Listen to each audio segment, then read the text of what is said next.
Olá a todos, hoje eu vou falar para vocês sobre o plano diretor, né? Então você está na Escola de Engenharia Clínica no YouTube, onde a gente pretende com essa série de vídeos Engenharia Clínica em 10 minutos, tratar de todo o corpo de conhecimentos da Engenharia Clínica com uma ênfase no Brasil, né? Então nós estamos no capítulo 2, que é o capítulo de avaliação de tecnologias em saúde, onde a gente aprende a pensar antes de fazer uma incorporação de tecnologia, antes de fazer uma aquisição, antes de decidir colocar ele para operar no hospital. Então nós estamos aqui na parte 5, que é a revisão do plano diretor e edificações. Depois o projeto de edificações, depois fatores humanos e a gente encerra esse capítulo 2, ok? Antes de começar, como sempre, uma revisão rápida da aula anterior, que foi o gerenciamento de testes clínicos, né? Um gerenciamento de teste clínico não investigativo, né? Que não tem a finalidade de demonstrar a eficácia de uma tecnologia nova, né? A gente trabalha nessa área com dados já existentes, então como a gente comentou, fez-se um estudo anterior e decidiu-se que esse equipamento é importante para o hospital, então ele vai para o hospital para fazer o teste lá na beira de leito, com os usuários utilizando aquele equipamento a plena carga. Então a gente precisa de preparar o ambiente para receber o equipamento. Às vezes é gás medicinal, às vezes é energia elétrica, às vezes é ar-condicionado, um outro equipamento, um acessório, e isso tudo tem que estar pronto para receber o equipamento. Falamos também da importância fatal do fornecedor.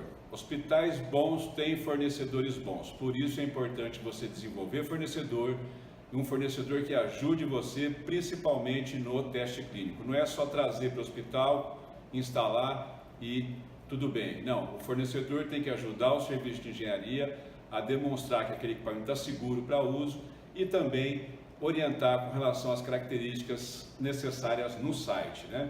Falamos também da importância de criar uma ferramenta para análise, né? Um evaluation tool, né? Isso pode ser construído não somente pela engenharia clínica, com relação aos dados técnicos tudo bem, mas com relação à usabilidade do equipamento, facilidade de uso, essas coisas, é importante que essa ferramenta seja construída junto com o usuário, né? Falamos também da necessidade de um super usuário, aquele profissional da assistência que tem bastante intimidade com o equipamento e que vai conseguir endereçar a grande maioria das dúvidas que os usuários passam a ter com relação ao equipamento. Lembrando que o hospital normalmente são 3 turnos e todos os turnos é que fazem parte do teste, portanto essa pessoa tem que estar ali costurando, alinhavando os interesses do profissional da assistência. Terminado o teste, a gente faz um resultado, onde a gente tem que mostrar resultado técnico, resultado clínico e resultado financeiro. Isso é utilizado para a tomada de decisão, para levar segurança para o paciente, para o visitante, para o colaborador e para o patrimônio da instituição. Lembrando que, dependendo da tecnologia, até o entorno acaba podendo sofrer impacto negativo dessa tecnologia adotada. Então, hoje nós estamos na engenharia clínica em 10 minutos, vamos falar sobre o plano diretor, que vai ser em uma parte também. Você chegou no hospital novo e é importante que você saiba o que aquele hospital tem planejado em termos de edificações. É importante que você tome conhecimento disso e passe a contribuir com o afinamento desse plano diretor, né? Então, assim, é importante ressaltar, é uma atividade multidisciplinar, a gente precisa dos profissionais de assistência e profissionais de outras áreas, como, por exemplo, os arquitetos hospitalares, são imprescindíveis nessa etapa, né? Então, a gente trabalhando junto com os arquitetos hospitalares, nós vamos poder informar as características específicas de cada equipamento e aquelas áreas em hold, né, que a gente pega muitos projetos de arquitetura executivos, tem muitas áreas em hold, exatamente porque faltam dados sobre as características técnicas que cada equipamento exige e como isso impacta no ambiente. Então, a arquitetura hospitalar geralmente é o primeiro que senta com o usuário, né, com o hospital, faz um estudo preliminar, um projeto básico de arquitetura e o projeto executivo de arquitetura. De posse do projeto executivo de arquitetura, nós podemos ir no mercado e buscar empresas especialistas em projetos hospitalares, projetos complementares. Eu conheço muito poucas empresas, de modo que é um mercado ainda em expansão, né? Então, nós estamos falando dos projetos executivos complementares. O que é isso? São os detalhes de como a infraestrutura vai operar e vai suportar os equipamentos médicos. Aí entra elétrica, ar-condicionado, gases medicinais, dados, né?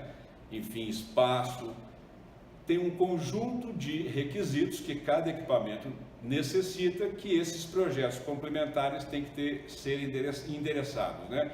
É muito comum a gente pegar projeto executivo complementar com carga, por exemplo, elétrica, né? Então, assim, é comum você pegar um projeto que prevê para uma autoclave uma potência de 10 kW, né? Dificilmente você tem uma autoclave de grande porte que utilize 10 kW. Então, quando esse projeto complementar está pronto, né? Ele é entregue para o hospital e o hospital pode ir para o mercado oferecer esse projeto para as construtoras poderem orçar a obra. Então, se a carga elétrica foi prevista de maneira inadequada, o que acontece? A construtora vai orçar de maneira inadequada. E quando se define a máquina, normalmente se chega à conclusão que uma máquina desse tipo vai mais de 40 kW com folga, 27, 30, 50, 60 kW. O que ocorre? A construtora orçou para 10, ela vai ter que fazer um aditivo. Então, aditivo implica em atraso de obra, uma série de outras coisas que nós vamos comentar na próxima aula, né? É importante que essas empresas, esses profissionais que vão ajudar o hospital no projeto de edificações, que eles tenham experiência prévia, porque nós estamos num mercado altamente regulado, existem muitas leis e normas, né? E elas precisam ser conhecidas para que o problema seja endereçado de maneira exata, né? Com mais exatidão, né? Melhor entendimento das necessidades clínicas. Às vezes você tem um profissional que não é da área, ele tem muita dificuldade para entender o que os profissionais da assistência estão falando, estão recomendando, e por isso acaba gerando atraso e mau entendimento. Por isso que é importante que a engenharia clínica assuma o papel de um planejador de equipamentos, né? Eu tenho dito que nós temos uma engenharia clínica de operação e a gente precisa de uma engenharia clínica de expansão, porque o pessoal que está na operação no dia a dia dificilmente consegue gastar volumes grandes de dinheiro de uma maneira correta e levando economia para os hospitais, né? Sobre os aspectos regulatórios, é importante lembrar que aqui no Brasil a gente tem as leis federais, estaduais e municipais, e todas elas devem ser entendidas e contempladas no projeto de edificação. Como, né, as tecnologias mudam numa velocidade muito maior do que as leis, fica difícil em alguns casos, vamos dizer assim, seguir a lei da forma como ela está hoje. Por exemplo, hoje a RDC 50 exige que na construção de uma unidade que tem um serviço de raio-x, um aparelho de raio-x, que tenha uma câmara escura. Mas se você optar por tecnologia digital, a câmara escura ela é desnecessária. Então, a gente tem visto o movimento da Anvisa no sentido de mudar a RDC 50 e fazer que o projeto seja feito por especialistas e baseado em risco, né? Os especialistas avaliam os riscos e endereçam as soluções que vão minimizar, reduzir ou eliminar os riscos. Para pensar internacionalmente, nos Estados Unidos nós temos a NFPA 99, que é a National Fire Protection Agency, nós temos a Joint Commission on Accreditation of Healthcare Organizations, essa é a JCAHO, que é como eles abreviam nos Estados Unidos, e aqui no Brasil a gente usa a Joint Commission International, que é uma derivada dessa. Tem a OSHA americana, que é a Occupational Safety and Health Care Administration. ANSI, Emergency Care Research Institute, o Centro de Controle de Doenças, o CDC, Center for Disease Control, também tem normativas que ajudam a gente a tomar uma decisão técnica que impacte no projeto de edificações, impacte de maneira positiva, né? No Brasil nós temos a Anvisa, que dita através das resoluções de diretoria colegiada um conjunto de normas. Temos também as vigilâncias sanitárias do Estado e do município, a ABNT, Associação Brasileira de Normas Técnicas, e em especial também o Ministério do Trabalho, que tem um conjunto de requisitos de leis e normas para proteger quanto à segurança dos colaboradores, né? Então a gente usa em geral a portaria 3214 e as normas regulamentadoras que acabam regulamentando a Lei 6.514.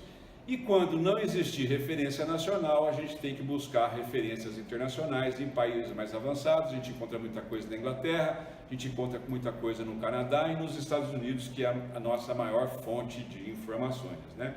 Seguindo adiante, né, equipamentos e novas instalações, é importante a gente entender aquele espaço RFI, Request for Information, solicita as informações, senta com o usuário, elabora RFP, Request for Proposal, aí a proposta que vem do mercado ela já vem definitiva, de modo que eu consiga endereçar ou entender se o equipamento atende todos os requisitos que eu necessito. Importantíssimo, engenharia clínica tem que aprender a trabalhar com arquitetura. A gente pode suprir muita informação para os arquitetos e fazer a vida deles mais fácil e, consequentemente, de todo mundo que vem a reboque. Os projetistas complementares, a construtora, a gerenciadora, os empreiteiros que são contratados pela construtora e a engenharia de comissionamento, porque alguém precisa checar se o que foi construído foi o que foi projetado e o que está sendo realmente entregue. É uma oportunidade muito interessante a gente contribuir isso, porque a gente consegue fazer a integração dos equipamentos com outras instalações, elétrica, ar-condicionado, dados, enfim, todo essa necessidade de integração a gente contribui muito, né?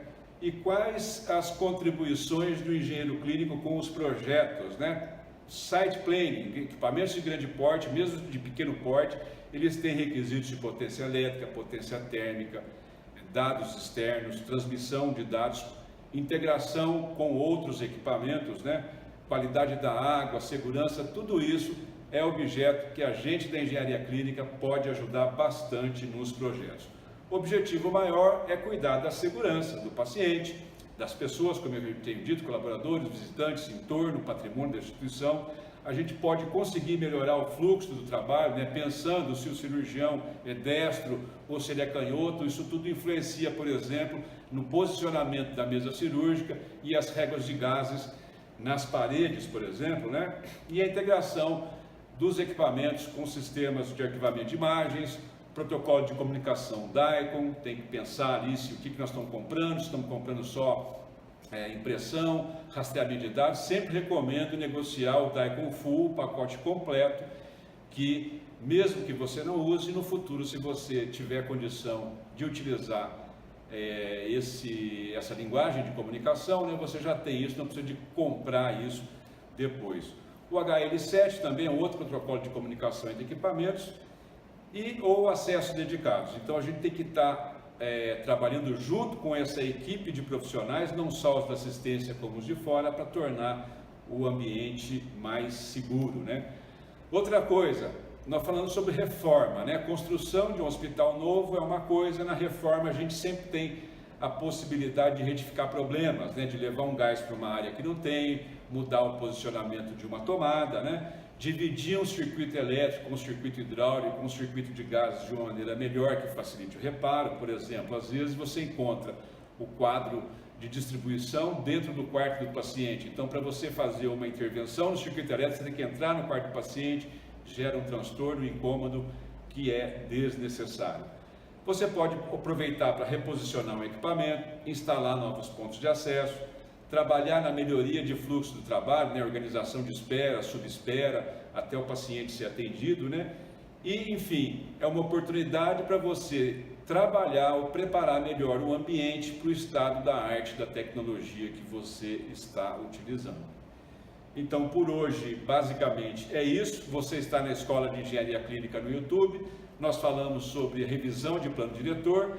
No próximo Engenharia Clínica em 10 minutos, nós vamos tratar do projeto de edificações, sempre rápido assim, e para vocês também poderem estudar mais, avancem mais, aprofundem mais, que o Engenharia Clínica em 10 minutos vai dar a dimensão completa da engenharia clínica atuando nos hospitais. Então, se você é engenheiro, técnico, tecnólogo, se é um administrador, se é um profissional da assistência, um enfermeiro, um médico, um fisioterapeuta, um técnico em radiologia que está envolvido com equipamentos médicos, não se esqueça de se inscrever no nosso canal e possivelmente até o ano que vem, por volta de setembro, outubro, novembro, a gente deve estar finalizando o Engenharia Clínica em 10 minutos, que vai estar aí disponível para você gratuitamente, para você aprender e ajudar a elevar a engenharia clínica para um outro nível.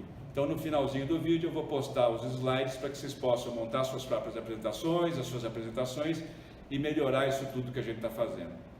Então, agora chegou a hora de agradecer. Muito obrigado pelo seu tempo.